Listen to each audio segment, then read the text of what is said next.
Good afternoon, everyone. We will begin today's proceedings with a prayer.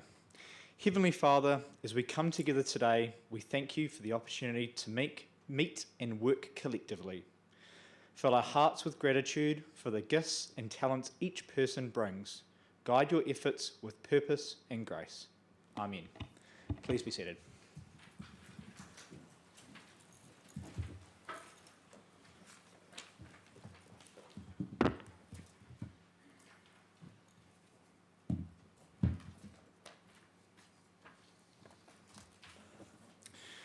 Well, good afternoon again, everyone. Welcome to our very first council meeting of 2025.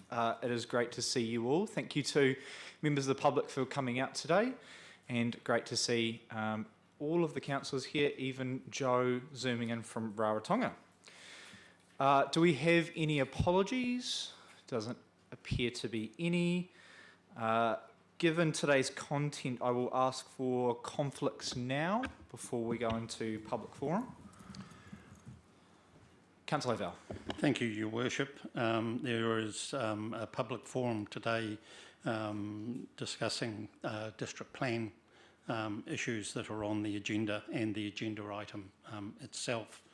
I and Councillor Dixon beside me will be taking no part in any questions on the public forum, and we will remove ourselves from the table when the item comes up in the agenda dealing with the district plan.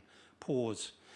Just for a little bit of explanation, when the district plan presentation was made to councillors several months ago, it dealt with matters of principle that impacted on evidence that we were hearing in the hearings, and so we removed ourselves from the room for that, not wanting to be aware of what people who weren't submitters were saying. Today is a matter of process, so council has been asked to make a decision on the process of the district plan. It does not impinge on evidence, and therefore we will remain in the room during that time, but not partake in the discussion or any voting that takes place. We will, however, be available for questions should there be any from councillors that we can help with. Thank you, Councillor. And let's get a nod from Councillor Dixon in agreement there. Thank you, Councillor. With those conflicts registered, is there anyone else? Appears to be none. We will roll into public forum. So as mentioned, we do have one from Mr. Mark Walker of Charlton Rise. Did you want to come on up, Mark? And we will... Did you want to sit or stand?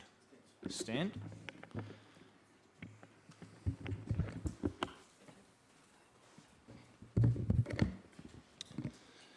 When you're ready, Mark. Okay. Yours. Oh, thanks for the opportunity to speak today. I just felt, obviously with the submission that we put in, I'd come and see you all and say a few words in support of our submission. I've found in the past the Gore District Council has been very proactive in navigating the RMA to enable construction of the Dyken MDF plant, the Matera Valley Milk Plant and the Bupa Retirement Village. The Matera Valley was probably one of the biggest investments locally, and it's been quite impressive to the impact it's had on the local economy with employment and what have you. This investment would have been lost if each party couldn't have navigated through the RMA process in a timely manner. Having the district plan review sort of process potentially stops, in my opinion, signals to investors or potential investors that the Gore District Council is closed for business until further notice, therefore pushing this investment into other regions. I first met the previous Mayor and CE in March of 22 regarding the rezoning of our Reby Road property. They encouraged me to work with the council through their plan review rather than embarking on a private plan change. 3 years in from then, with potential further delays, on the table, I personally don't feel that's acceptable. We've, there's been I suppose that there's a few other things rather than just the rezoning of our property. Like there was potential benefits with us doing the development on that block. As you know, Gore does have an issue when there's weather events and what have you with inundation of stormwater and what have you. Detention dams and the like that would be be completed there would benefit the entire community and, as a whole. And, a conclusion to the plan review, in my opinion, is critical to enable investment and growth in the region. That's really all I wanted to cover off today. It's just I thought, I felt it, it needed to put a bit of a face to our submission. Thank you very much for that, Mark. Councillors, do we have any questions?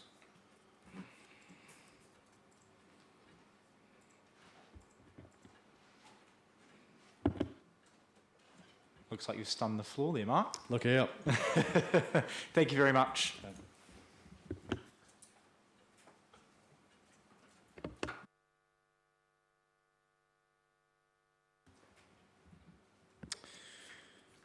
Thank you again for that, Mark. Now moving on to the confirmation of the agenda. Are councillors all happy with the order of business this afternoon?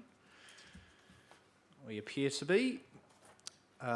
Confirmation of the minutes held on the Tuesday, the 17th of December 2024.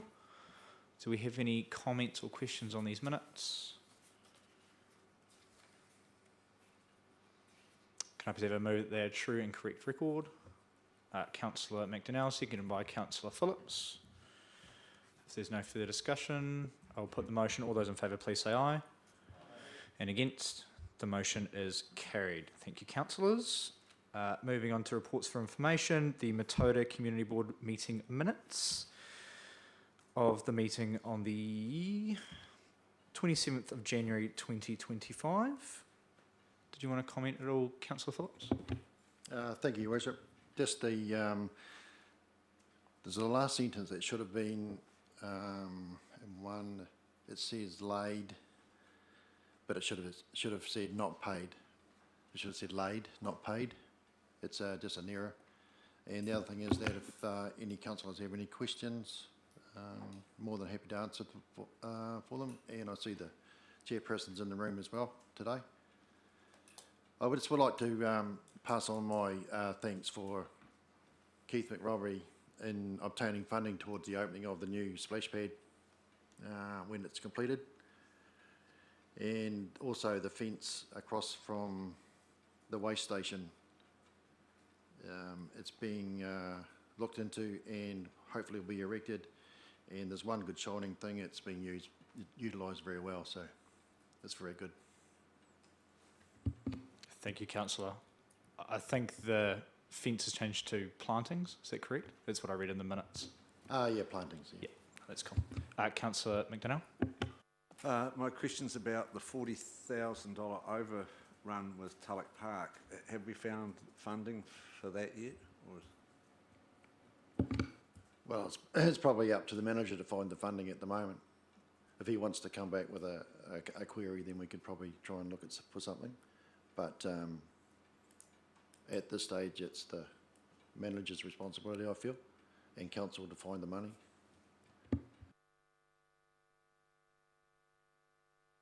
I just thought originally this project was being completely funded outside of council. That was all. There was going to be no council funding involved in it. That was my only. Yeah, well, that's what I'm saying, Councillor McDonnell. So my understanding, attending the meetings, is that at this stage there is a contingency within the budget, so it's not necessary to bring that unfunded balance forward. But the board have been actively looking at other sources to fund that if need be. Any further questions? Councillor Hovell? Item 5, which is Costa Park, the second paragraph, which is on page 23 of the agenda. I'm a little concerned at the size of the hose, the length of the hose that it's intended to install there. I expect that it's meant to be longer than 300 millimetres. 3 metres. I would expect that it's 3 metres. No, it is a short hose intentionally. That was discussed at the meeting. That's for a reason. Did you want to? It's actually been installed and it's working good for purpose. I think it was also a safety issue as well around it not being nicked. So small hose means it's less attractive to be nicked. So its purpose is to clean the grate or whatever, is it, rather than hose down anything else? Thank you for that clarification. No worries. Any further questions on these minutes? Could I please have a mover that we receive and note these minutes of the community board meeting on the 27th of January, bar that slight change that Councillor Phillips suggested. Councillor Fraser, seconded by Councillor McDonnell. I will put the motion. All those in favour, please say aye. Aye. And against? Motion is carried. Thank you, councillors. On to the creative community meeting minutes. Councillor Dixon, did you want to speak to this at all as chairperson?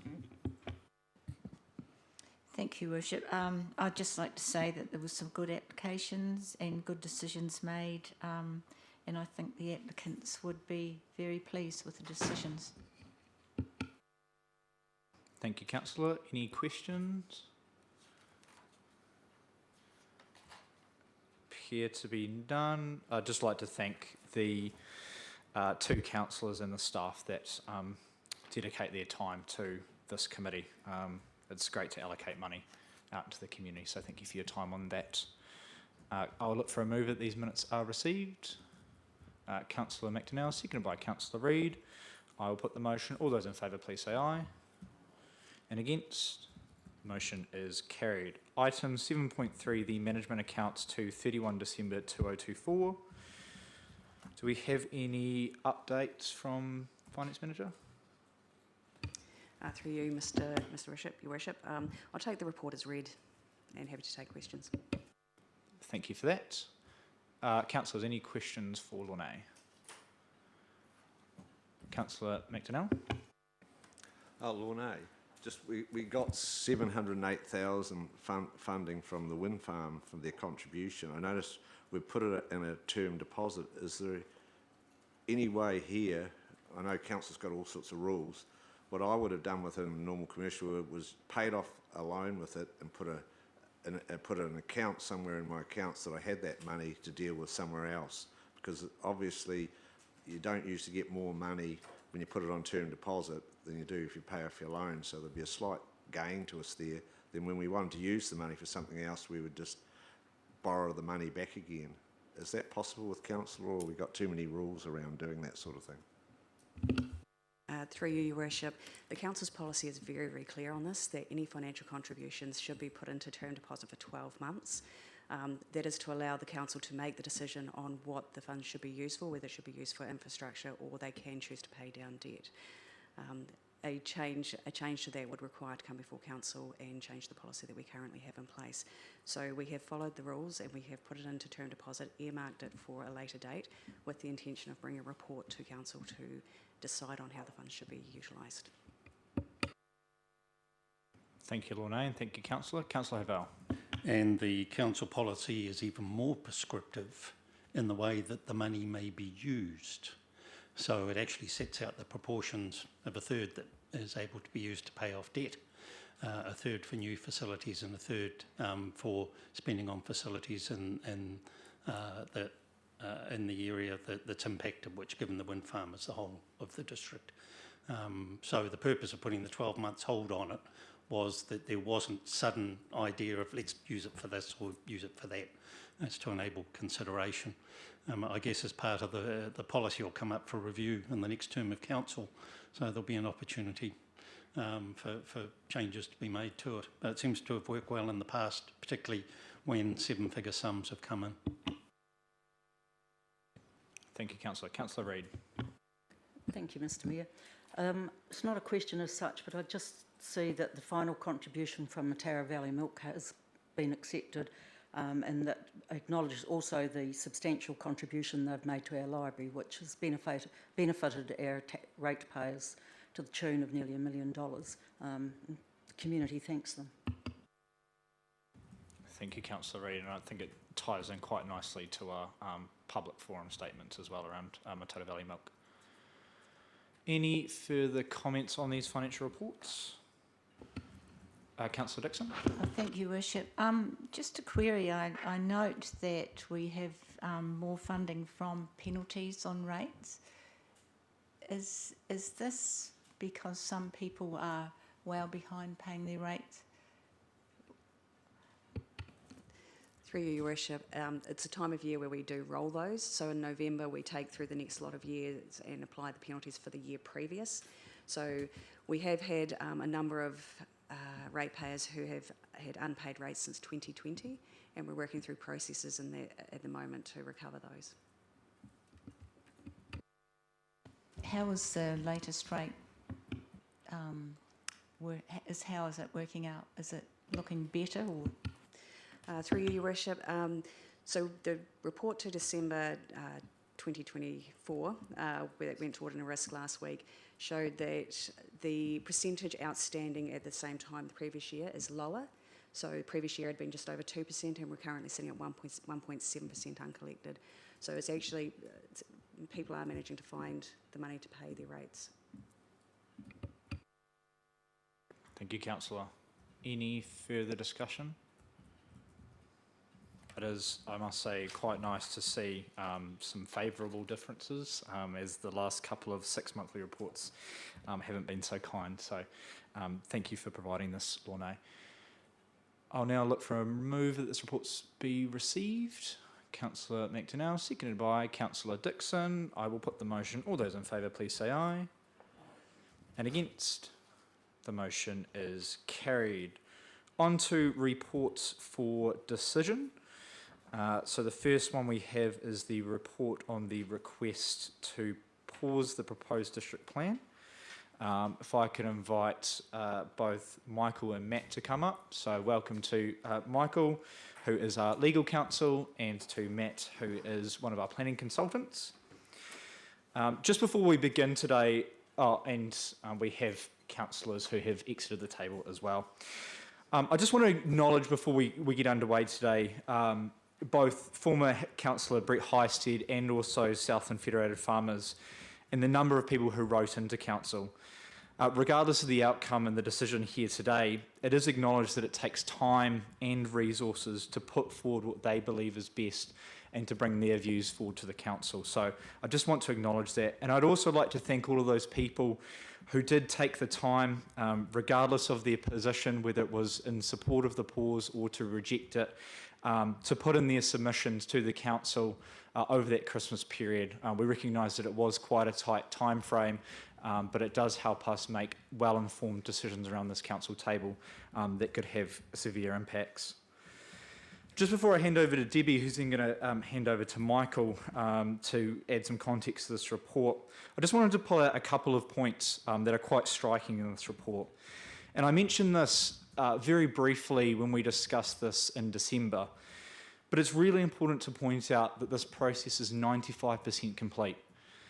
So what that looks like is we have only two chapters left out of 46 left to be heard. So there's been a huge amount of work that's been done up to this stage, and we're almost at the finish line. I think another important bit to pull out, because I know there's been a lot of discussion around the community, is that this district plan is not more onerous or more restrictive than everywhere else in New Zealand. That's been pulled out in this report, comparing it to other places which have very similar chapters under the same RMA.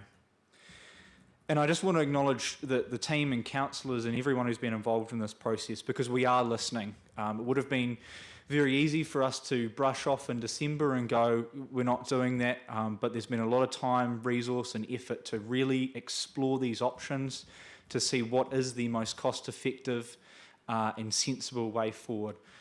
So I'd just like to acknowledge the amount of work that's gone in there. Now I'll hand over to the Chief Executive to give some more overview on this report. Good afternoon, everyone. First of all, I'd just like to acknowledge that the report in front of you is a technical one, and possibly it doesn't address all of the concerns as elected members that you might have. That is because the request to pause the district plan relates to a process under the Resource Management Act, and your decision making should be based on resource management issues only. District plan issues are complex and almost always involve conflict between diverse views in our communities. For that reason, there is a very prescriptive way that is laid out in order to consider these differing views in a balanced, fair and impartial way. For a council to interrupt this process, there would not only need to be compelling reasons, but you would also need to be certain that you can preserve the impartiality and fairness that the process requires. If you cannot do that, it puts the organisation at risk of judicial review, which would come at a cost to the council on top of the additional costs we would incur by pausing and restarting the process at a later date. So before I hand over to our legal counsel, Michael Garbutt, there are a couple of points I would like to draw your attention to. Resource management issues and district plans are hard for communities to understand. We use a lot of technical language and there's a lot of jargon, and most people find these documents inaccessible.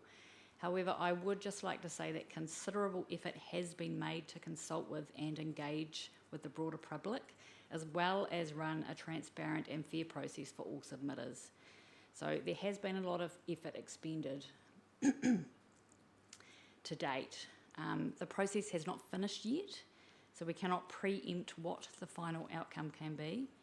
And my final point is that even after a district plan has been approved, chapters can and should be reviewed if they are not fit for purpose. So with that, I'm just going to pass over to Michael, who will recap on the legal advice for you. Thank you, Chief Executive, and good afternoon, councillors and all present. Michael Garbutt's my name. I'm from Anderson Lloyd. I provide legal advice. We have circulated in writing our advice, which has been provided to councillors, and I don't want to add anything new to that. That does encapsulate our advice to you, but there's a couple of points I'd highlight out of that and just give you an overview so that you're clear on what we're attempting to say to you in writing. The first aspect of our advice is really just framing up what you've been asked to decide and essentially to pause the district plan. It's not actually a resource management decision in the usual sense. There's no section that deals with this. So what you are essentially being asked to do to effect that is to suspend or even cancel the delegations that currently sit with the hearing panel, who currently have the role on council's behalf to consider all submissions and make decisions on the district plan. So that is effectively the decision before you, whether to suspend their delegations or not. We've analysed the advantages and risks from a legal perspective and outlined those in our advice. And the essential point that we have reached is that there's no clear advantage in pausing this process for 9 months. The touted gain is being advocated by Federated Farmers to allow the government reform to take effect, and it's our analysis, and there's material set out in detail in the paper, that in 9 months' time nothing material is going to change in our assessment. What may change in the middle of 2026 is when the government intend to introduce into Parliament a new bill to reform the RMA and replace it with 2 new acts. That's supposed to land in Parliament in the middle of next year. It'll go through the parliamentary process, and then there'll be quite an extensive rollout of what that all means, assuming it's passed. One of the things the government have said that they will require in that legislation is a regional plan, a single regional plan for the whole region. So it's our assessment that this council would actually be in a far better position to have a current up-to-date district plan in play that meets all the requirements of the current Act to feed into that regional process, rather than having the old plan or a half plan. You might find that you're subsumed into the regional discussion. So we actually think it's advantageous to carry on the process from that reason legally. As we've set out in the paper, pausing the district plan in our assessment does actually cause this council a range of legal problems that you would have to address and overcome. Principal amongst those is the requirement currently to get decisions on the plan out by the 31st of August of this year, and the current program is designed to achieve that.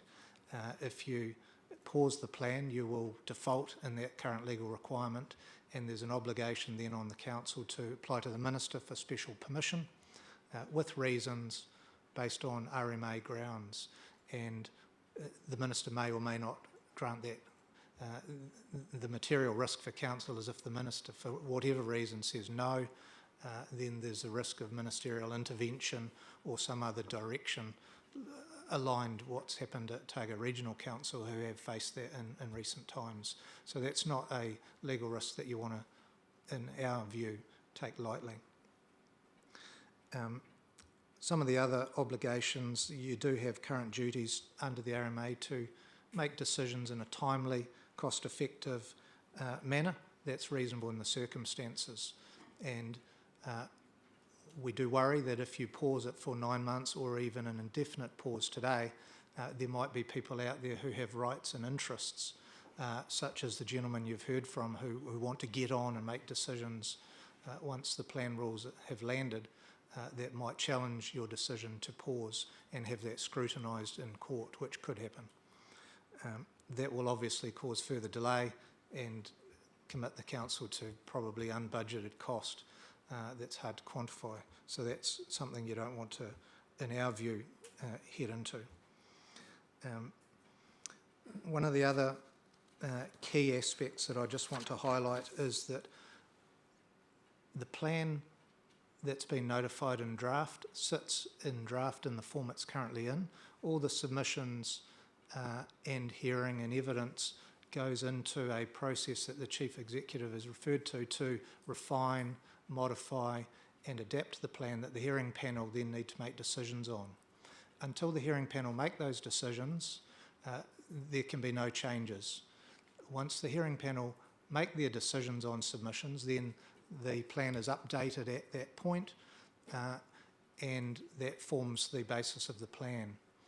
It is our view, as expressed in the advice, that there's a number of changes that the staff have worked through with submitters. Many of those have been agreed on and recommended to the panel. And it's our expectation that the panel are likely, although we don't know for sure, but are likely to adopt many of those changes and possibly others to create a new set of provisions. And some of those will be significantly advantageous to some of the submitters who are awaiting those changes, possibly some of them anxiously to see them land so that they can then rely on them. So I think that's a key element in your decision making, and it's a key risk from our point of view that we're in a hiatus period at the moment, and the usual process is to get those decisions out promptly, as I've already said, but certainly before the 31st of August as you're required, so that people can get on and rely on the plan. I think that's a key issue.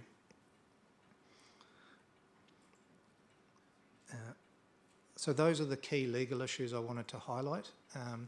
You will have seen in our advice, based on those weighing up of advantages and legal risks, it's our clear advice to you that it's our recommendation that you do not pause the plan, particularly in light of where you are in the process. So it's the legal recommendation that you decline to pause the plan, and I'm very happy to answer any questions that you may have. Thank you. Yep. Thank you for that, Michael. Thank you. Just so we're very clear, questions from the floor, so just questions at this stage, and then we'll look for a motion, and then we can do statements. Councillor Fraser. Thank you, Your Worship. And Michael, I point out that point 15 in your letter, where it clearly states that if the plan is sitting in limbo, what is sitting there acts as it is now. So, and you've got provisions of protection of water, significant indigenous vegetation and fauna, and all those will sit there and be inside the plan whilst we're waiting if we have a pause period. Is that correct? Yes, that's a good question. Yes, those provisions, any provisions that relate to those matters have legal effect now, which means that if a person wants to do an activity that breaches those current rules, they need to currently require a consent. And that position remains until such time as the panel make their decisions and make any changes to those provisions through the process. Thanks. Thank you, Councillor. Councillor Reid. Just a question for clarification. As it stands at the moment, we actually have a duty to enact the law that we're under at the moment. Is that correct? Yes, that's our view. You have duties under the current Resource Management Act, as I've outlined to you. So we've set out in our legal advice what the current legal obligations are.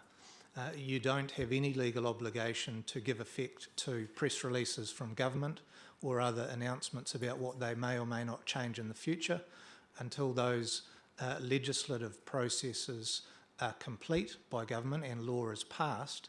Then the legal obligation remains on this council to comply with the law as it currently is today. A follow-up, please. So therefore, if we did make that pause, we'd be placing our ratepayers under significant possible legal challenges? Yes, the risks I've outlined are for this council, and any costs that this council ends up incurring is effectively and obviously on behalf of ratepayers, so yes. Thank you, Councillor. Councillor Gardine. What's the situation in option 3 when you would only pause the 2 chapters? And how would that sit us? It means the rest of the plan would go through, or does it hold everything? Yep, a good question. If you were to pause the processing of the remaining chapters that haven't yet been heard, we would strongly advise you to not interfere with the hearing panel's authority to make decisions on everything that they've heard to date, so that they could get on and make those decisions to free up those aspects of the plan.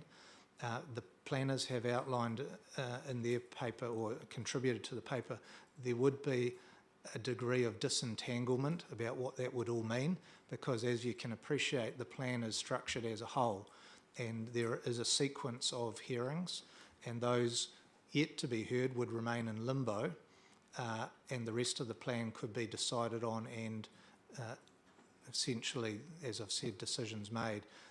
It's not brilliantly straightforward, but it would be better than pausing the whole process, but it's probably a poor second best, frankly. Yep. Just to add to that, there would be quite a lot of additional cost that would be added for having to go back through the rest of the chapters and untangle the effects of removing those or pausing those 2 chapters. It's estimated at between 100 and 200,000. Thank you, Councillor. Councillor Rich McPhail. Yes, thank you, Worship. Just a general question. I think I know the answer to it anyway. But we obviously have one of the disadvantages is that if we did do a pause, we could have some of the parties that have been involved so far looking at us for costs. Just on the other side of that, if the parties that have asked for the pause, can they take further action if we go with option 1? It would be my assessment, option 1, to carry on with the current statutory process is extremely low risk legally. You'd just be simply following the tried and true statutory process that is currently in effect, and you'd be doing so consistent with legal advice. I consider that extremely low risk. I can't say to you that there's zero risk, because any decision that the council make can be judicially reviewed in the High Court by someone with an interest, but the prospect of that being successful, in my assessment, would be extremely low. Yep. Thank you, Councillor. Councillor Gardine. Just a question for Matt. With if the government does go ahead and make changes to the RMA, and there has to be a variant done to the plan, how long will that take and how much will that cost in rough terms against pausing? Well, that's really hard to predict because we don't know exactly what those changes will be and on what particular topic. So, yeah, I can't really give you a firm answer on that in terms of dollar values, but certainly the council could promulgate a variation later or a plan change later if there was a change that came through. Yeah, and this isn't unusual. The law is changing all the time. As Michael said, there's lots of press releases out there, but until we actually see the new act or the new national policy statement or environmental standard, it's really hard to predict what the costs might be associated with any of those changes. Thank you, Councillor. Any further questions from the floor?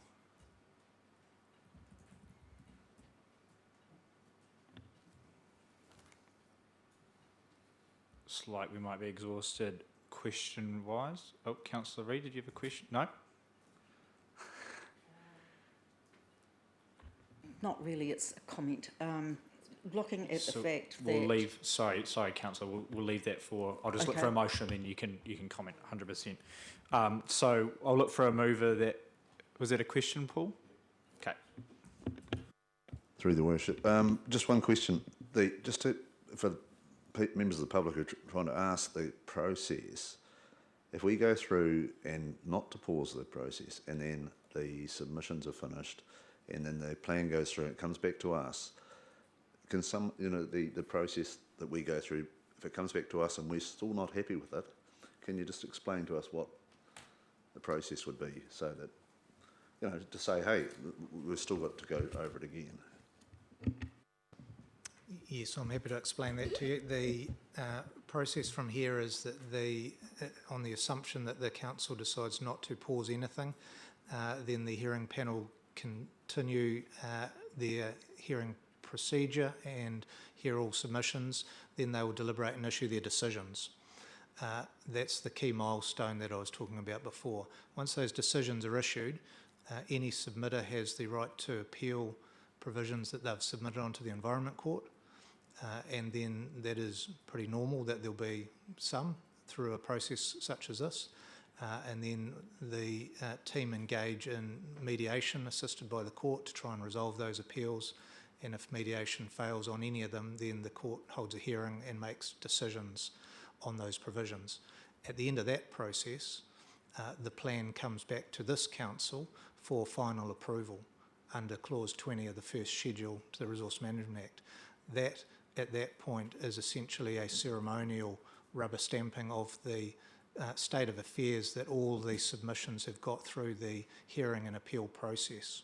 So it's not a point in time at which you can change provisions or anything of that like. The regulatory process is separate from council and has gone through the hearing panel, Environment Court, and comes back for, in my words, ceremonial adoption by the council as a fully operative district plan. Sorry, just further on to that. So basically our commissioners are working on behalf of us. So they come back to us and that's what the plan's going to be. So we're not going to say, hey, we don't like that at all, go back and start again. That's what I'm saying. It doesn't happen. That's correct. The only rider I would add to that is the point Matt made just before to you that at any time the council has the legal ability to vary aspects of the plan, and you can promulgate changes or variations at any time through a new public process if there's any aspects that the council doesn't like. But the time when it comes back after any Environment Court appeals for final adoption is not the time for that. Yep, thanks. Thank you. Thank you, Councillor. Any further questions on the back of that commentary?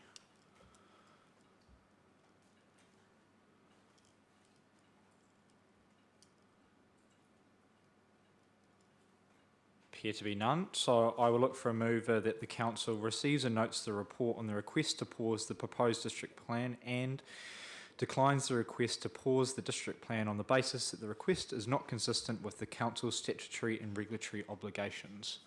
Please look for a mover. Happy to move, Councillor Reid, thank you. Seconded by Councillor McKenzie. And now we are open for debate. Councillor Reid, did you want to proceed with your comments? Thank you. I just think that there's just so many issues here for people who want to go ahead with business plans and changes, developments and things that will benefit the community. And I think, that's one of the main reasons why I think it's a bad move to actually pause. And the other thing I would also say is that there's going to be a general election next year, and they're talking June, July to have this brought up for changes. Well, that's 3 months before an election. So good luck getting that through, and there could well be a change of government. So we can't foresee, as a council, what sort of things are going to happen in 18 months' time, and looking for that as a reason to pause is not an acceptable reason to pause. Thank you, Councillor. Councillor McKenzie, your second bite of the cherry, did you want it? Don't have to. Just a comment, really. It's obvious, putting it bluntly, the process is almost finished. Why? I don't agree with everything that's in there, but we need to get it done and dusted, as in for any possible costs in the future by pausing it. So I'm just making the comment. I'm fully behind keeping it going as it is. Thank you, Councillor. I'll jump in next, and it kind of builds off what Councillor Reid was talking about. I share the concerns raised by the public about the change in RMA. The reality is it was changed by the previous government. It's being changed again by this government, and I can almost guarantee that it will be changed by the next government as well. So I just, this constant flip-flop on ratepayers and councils, it's not lost on us at all.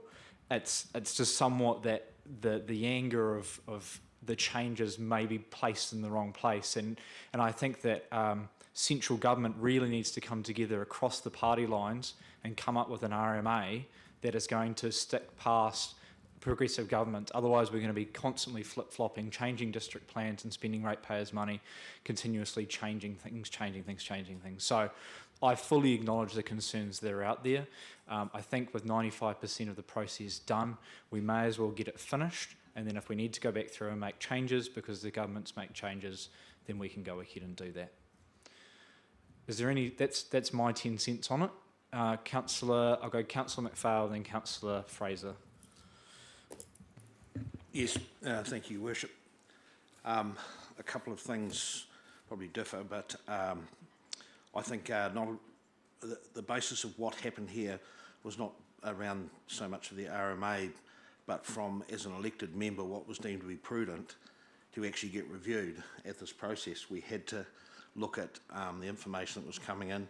We've had a few stops and starts, and obviously within process, and I think it was appropriate for us to stop and actually get this informed advice from the various areas. And sometimes when you open Pandora's box, it's not good when you look inside, and you realise the linkage to so many other facets. And I think optically we needed to look at it in the greater good of the community. So I appreciate the work that's been done by staff to answer a number of our questions, and I think a light has been shed on a number of factors that we were querying. I appreciate the members of the community that have spoken to us. I appreciate Mr. Walker for coming in and speaking tonight. And I think it's probably time where we need to continue on in our process. So that's my comment. Thank you, Councillor. Councillor Fraser. Thank you, Your Worship, and I sort of agree with what has been said.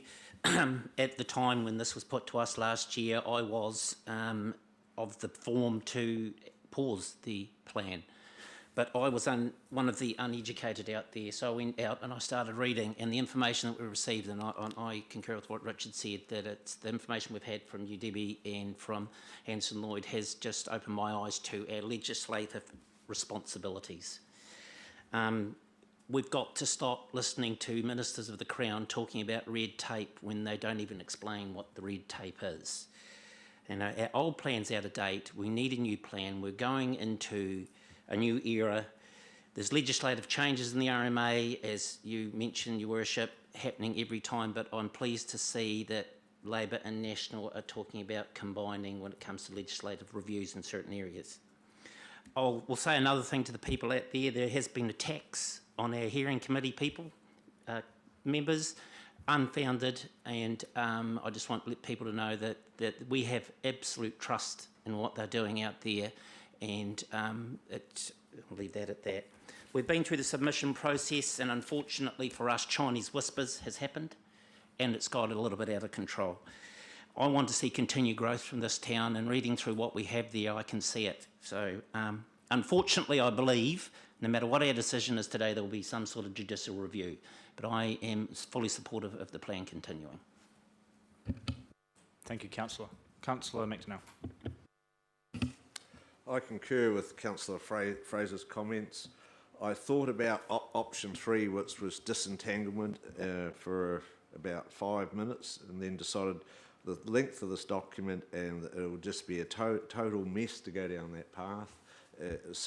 And cost timely and very timely consuming for our staff and very costly.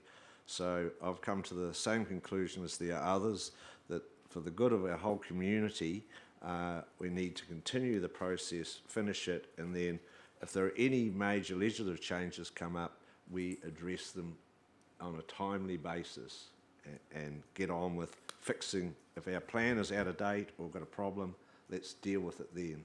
And when we know what we're actually trying to fix, and from there, we should get a reasonable result. Thank you. Thank you, Councillor. Councillor Gardine. I'm probably a bit of a wild card. I would prefer option 3, where we pause the 2 chapters. The 2 chapters, I've spent a lot of time in my life sitting on District Plan Committee, going for probably 6 years. I think it's been through 3 different managers, 2 different CEOs, and we have very little say as councillors. And the rural people probably have very little say on those 2 chapters. And some of those chapters were not even discussed in committee and in the workshops. And I'm a bit disappointed. So I would like to see those 2 chapters paused and actually have a rethink and let the public, some of those people in the public have submitted and spent considerable sums of money on their submissions, something that we do not probably understand. But I think we need to think about those 2 chapters, and I think this will probably go through, but if it does go through, I do have good faith in our hearing commissioners to make good decisions, and I hope they do stand up for those decisions and not be swayed. That's all I have to say. Thank you, Councillor. Councillor Paul McPhail. Thank you, through your worship. I was going down option 3 too until I listened to everybody and come to the conclusion we have to move forward, unfortunately, and wait till the commissioners come back to us. I don't like pieces of this, like a lot of the people out on the street, and as John said about the process, I don't think the councillors were involved right back at the start, because there's things in there that I'm just not sure about. So I think we have to move forward. We can't pause it. We have to go through the process and then look at it and evaluate it then. So, thank you, Councillor. One person out. You don't have to go. Oh no, that'll be fine. Thank you, Your Worship. Listen, I'm very happy with the detailed analysis and adequate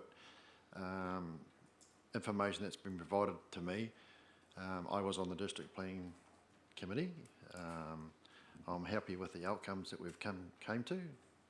I've carefully evaluated what would it be if we did and if we didn't pause. And my obligation as a councillor, I believe, would be unfair and unjust to the ratepayers if I paused it at the moment because of unknown costs and so forth. I'm not a fortune teller. I can't tell what's going to happen in 18 months' time, but I can say that if we do hold this process, then it will cost the ratepayer. And I'm not here for that. I'm here to protect them, and I'm put in that position to do so. So I would be going for option 1.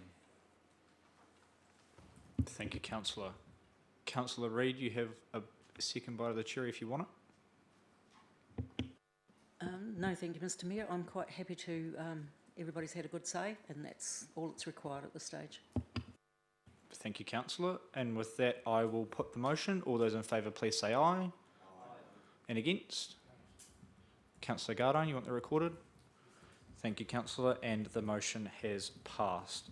Thank you, everyone who contributed on that item. Moving on to 8.2, which it doesn't look like I've got in front of me.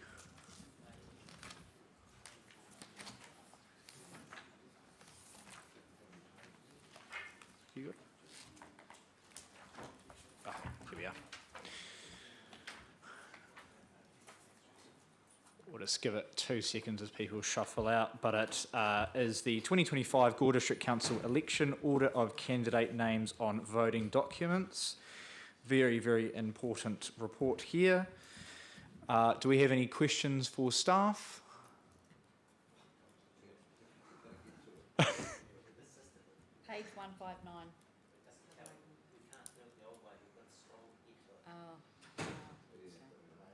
Okay, it'll be fixed soon. Councillors are just going to have a quick workout of their arms.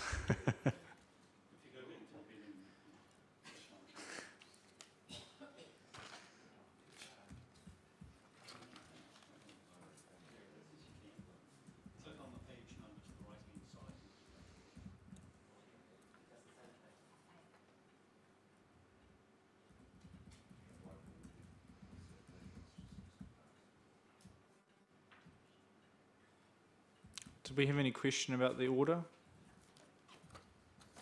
For those who can't find it, the options are, option 1 is alphabetical order of surname, which would obviously be my preferred option, giving I'm a double B. Option 2, which is pseudo-random order, and option 3, which is random order. Did we have any questions for staff? I think it's pretty straightforward. Councillor Lavelle? Can I please have confirmation as to what the least cost option is, please?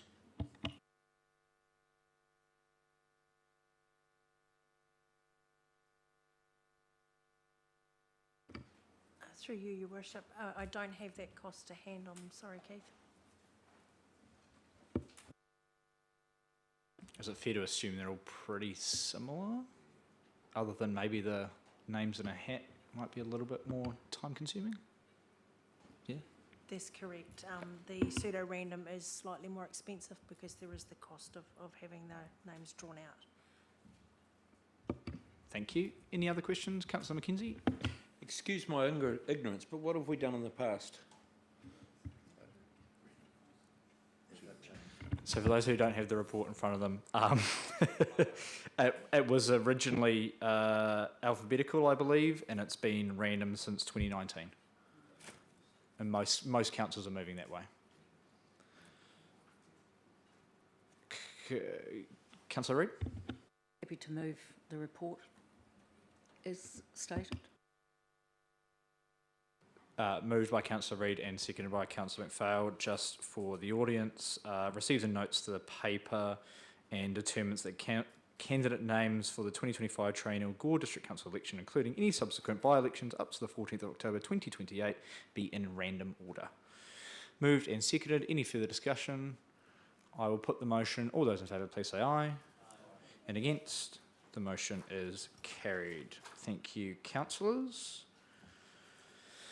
On to Local Water Done Well, the Otago Southland Joint Group of Councils. Now this is building on from a decision that we had in December last year, which was to agree in principle to work with the 3 other councils, being Clutha, Waitaki and Central Otago. This is just the legal document that shows that our commitment to exploring these options. I believe that we have legal counsel online as well. If people had any questions, Nicola and Alice, I think, somewhere in my notes here. Yes, looks like Alice. Right. You've got Andrew Strawn, the project manager for this piece of work, and Alice on as well. Awesome, thank you, Andrew. So just to update the public, I think councillors have been relatively well updated. This piece of work has continued with mayors and chief executives and a management group as well, all conversing fairly regularly to try and drum up how we're going to undertake what is going to be quite a big process between now and September, which will include the all-important consultation period with the public of the different options and looking at which one will be the best. This document is really just to solidify that we will work together. There are still exit points throughout the process, so this doesn't bind us into being in a CCO forever. We obviously need to go out for consultation with our community and ask them first what would their preferred option be, as well as giving our recommendation of what we think is the best option moving forward. Just also wanted to highlight as well for councillors that we do have a meeting with Minister Watts tomorrow afternoon, where we're quite keen to talk to him about, at this point in time, all of the cities working by themselves. So Invercargill, Dunedin and Christchurch are all standing alone, which I personally feel is counterproductive to the way that this local water done well was set out, of us working together collaboratively, keeping local decisions in local hands, but working together to share the burden. And it feels like us rural councils have been shut out in the cold a little bit. So that'll be my primary thing to raise with the Minister, but if there is anything that comes out of this conversation, I'd be quite happy to take it on board. Have I covered everything there, Debbie? So just to clarify what you're being asked to agree to today, so obviously there's the commitment agreement. We have legal counsel online if you have any questions about the commitment agreement. And then the other thing is you need to make a decision about the consultation pathway. So you've got two options there. We can consult under the usual mechanisms that we use under the Local Government Act, or we can consult under a special mechanism which is laid out by the new waters legislation, which creates a much easier and more streamlined consultation pathway.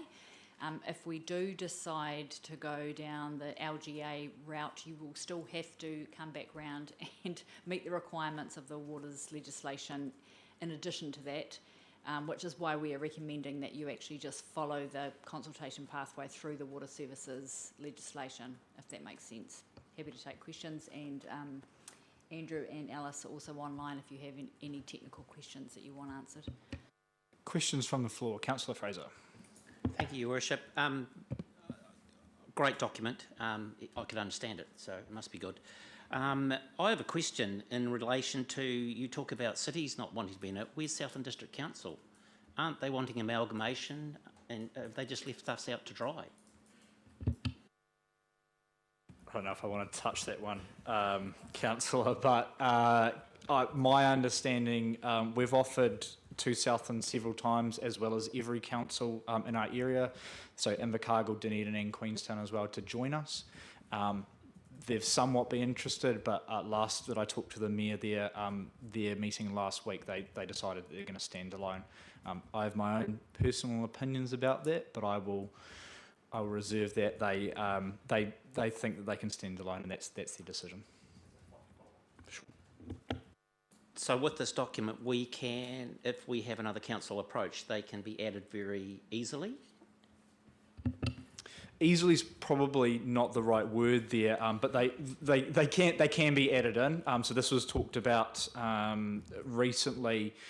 The further we get along the process, so once this agreement's signed, every decision that's made, we're not going to go back and relitigate all of those to people who come in. So as it stands, the four councils are happy with a 25% split, so an equal share. So if a bigger council was to come in per se, they would most likely need to agree to a 25 or whatever, they only get one share rather than a proportionate share. So we don't want to go constantly relitigating problems as we go along. But we've got to be flexible there as well, to a certain extent. The challenge is, with the project work, is that there's financial modelling that's undertaken on the basis of those councils, and as soon as you add another one, that financial modelling has to be redone. So that's sort of the critical issue, and obviously you get to critical points of developing a consultation document. If you come in too late, it's very hard to get into that, you know. So as the work progresses, it's much more, you know, you haven't been part of it and you haven't been factored into it. So it means that there's a whole lot of work that has to be redone. So we want to avoid that from occurring, if that makes sense to you. We can circle back to you, Councillor Fraser. Councillor Reid, did you still have your question? No, you're all right. Councillor McPhail. Thank you, through your worship. The budget, where does it come and how does it fit within our financial statement? Just so the ratepayers know what's happening with that. So we still do have transition funding that is available to us from DIA that we haven't drawn down yet, so that's what we will be using to fund this. you. Thank you, Councillor. Good question. Councillor Gardine. So that covers 140,000, isn't it? Roughly to be a quarter share? Yeah.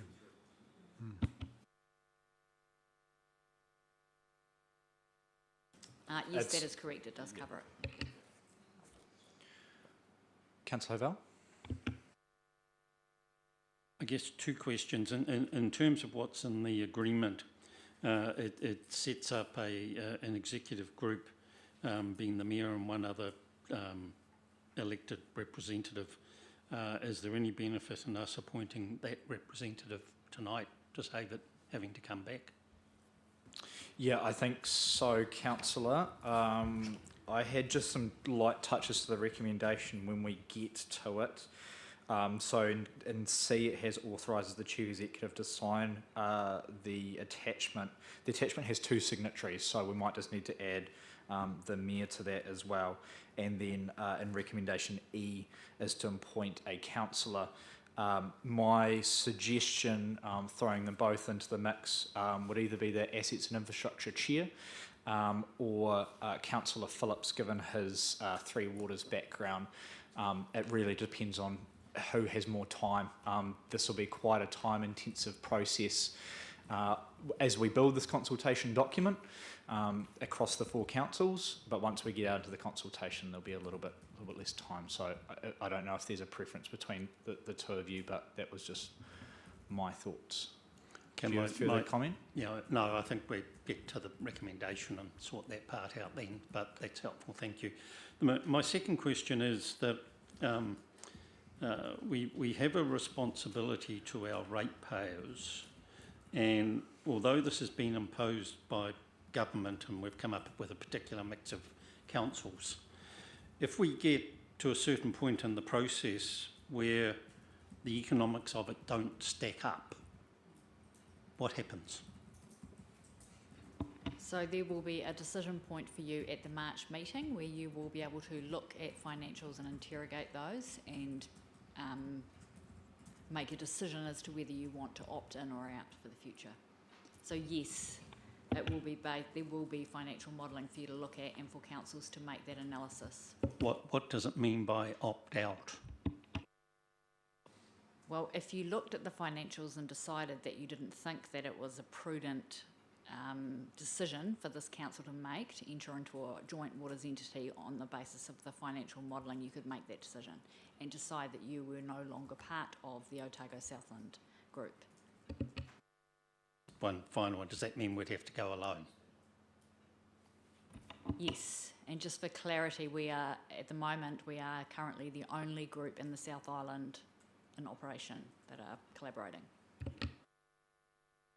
And also for clarification, that standalone option is still being explored as a backup because we are part of a partnership, so if the others pull out, then we also need to have a fallback plan as well. Just on the financials and it stacking up, the bit that we're really struggling with is, and I know we've talked around this table before, is the change in standards. So the numbers keep changing as we go along with our consultants, and we're trying to get some clarity from DIA and Te Maro Arawai about where are these going to end up. We wrote that letter last year to the former minister about the fact that these timelines don't line up, and we were assured that we were going to get something in February. We yet to see anything, and I think it's going to be March. So we've just got to play it as we are. We're at the mercy of central government and when they can come up with these standards. But as we all know, a change in standards will be significant for us moving forward as to what our numbers look like. If I could just add to that, DIA have seen the standards and they're happy to review our financials in light of what they know. Councillor Dixon. Thank you, Your Worship. Because there is huge implications financially for our community with this, will they have the option to know what the cost is going to be before they make a decision about whether they want to go ahead or not? I mean, it's important that they do have that opportunity. Yeah, so when we go out for consultation, it'll be similar to a long-term plan, and that's they'll be able to look at 10 years worth of financials and compare between the different models. So there'll be full disclosure around that stuff. Councillor Richard McPhail. Yes, just through your worship. I think we've gone around a couple of these, but that with the setup, that obviously that 137,000, it's not population based, it's just basically quarters, isn't it? And then once we set into a system, we would then represent on population around costings. Is that correct? So the detail of how the entity will be structured is still to be worked through, but in initial discussions, the mayors have agreed that there would be equal shares, so that Gore would have an equal number of shares, so would be a shareholding council with the same weighting as the other three councils. That's how it has been currently, but obviously that would have to be worked through as we move forward. Thanks for that. And second thing, I'm always suspicious when there's no disadvantages to a recommendation. The options around the consultation process. So there's clearly nothing, if we opt in for that recommended one under the other, what was it, the other act, the Water Services Preliminary Arrangements Act, there's nothing that can come back and grab us in there if we step away from the general LGA consultation process? No, so they have put together that consultation pathway to make it a little bit easier than going through the LGA process. And because we will have to come back to that process eventually anyway, it's recommended that we just it'll be much easier and simpler just to move through that process from the beginning. But just follow up from that, so if it's new process, it hasn't really been, like if we haven't had it tested as in someone's challenged that process, but it's set up to obviously streamline and make it easier for us to facilitate. Yes, it's set up, well, one of the big advantages of it means that we won't have to do an LTP amendment. So if we go out and consult on a water services delivery plan with the options with our communities, and we have hearings and deliberations around those options, we don't have to then circle back to our LTP and do another amendment. So it's just a lot more intuitive, quicker, and more efficient. Legislation specifically designed for this process that we are forced to undertake. Any further questions? I do recognise it's quite hard to get all of our heads around, and it's also so fast paced, as with all of the Three Waters stuff, it seems. Councillor McDonnell? Just a question. You said there are recommendations here. I've been looking at them. A to D. You had an E recommendation. On my agenda, I can't find it. E. So I was looking at just adding an E to appoint whoever would prefer.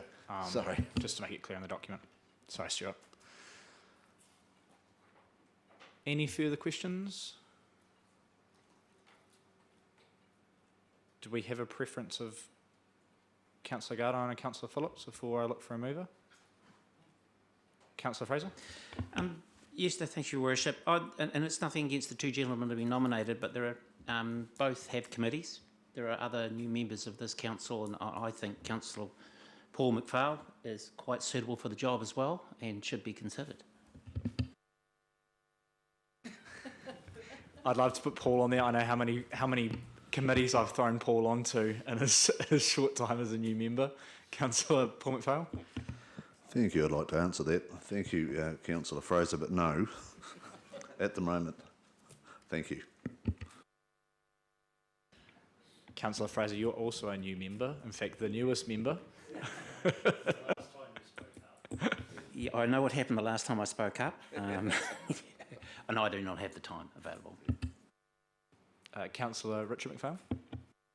Yeah, just through your worship, I would, if we were looking at putting support behind a member, I would say that Councillor Phillips has shown great passion for the 2 terms that I've been on here in regard to water and water efficiency, and also would be a good person to represent us on that panel. Thank you, Councillor. Any of the contrary? You're okay with that? Okay. I'll just read through the recommendation so we're all clear. So I'm looking for a mover that the council receives the report, agrees to enter the Otago Southland Joint Group of Councils Commitment Agreement, authorises the Chief Executive and Mayor to sign the Otago Southland Joint Group of Councils, Attachment 1, recommends that the council relies on the alternate requirements of decision-making process as set out in section 61 and 64 of the Local Government Water Service Delivery Arrangements Act of 2024, and appoints Councillor Phillips to the position of adjoining member. May I please have a mover for that? Councillor Fraser, seconded by Councillor Gardine. Did you still want the second? Cool. Any further debate? I will put the motion. All those in favour, please say aye. Aye. And against, the motion is carried. Thank you very much, councillors. That brings us to the end. Can I just, Councillor can I just Phillips? say thank you to the councillors for obviously believing in me to do the right thing, and I shall do. I shall do my utmost to keep the rest of the committee in line, making sure that we don't spend too much money on the ratepayers' money. But I'd just like to thank so far the work that's gone onto the report and everything that's happened in the last 6 months that the Mayor and the Chief Executive have done, and also the committee. It's a great thing that we've actually physically been able to join other councils in this group, and it's really going to be beneficial to us to do that. Thank you, Councillor. And before we take a quick break to go into confidential, I didn't do it at the start, but I'd just like to acknowledge you, Councillor Phillips, over the Christmas break. As some of you may be aware, Councillor Phillips received his King's Service Medal honours. So congratulations for that, Councillor, bringing our grand total to 2 with Councillor Richard McPhail. So we've got a Queen and a King on the on the council. Yeah. So congratulations. So I'll move from the chair that we move into committee for the confirmation of minutes and the draft long-term plan consultation document. Do I have a seconder? Councillor McTownell. Just for clarification for the public, this long-term plan consultation document will be coming to the next council meeting publicly, so people will get to see it. This is just to get it through audit. With that being done, I will put the motion. All those in favour, please say aye. Aye. And against, the motion is carried. Thank you, councillors. We will now take an indefinite break while we read through our papers.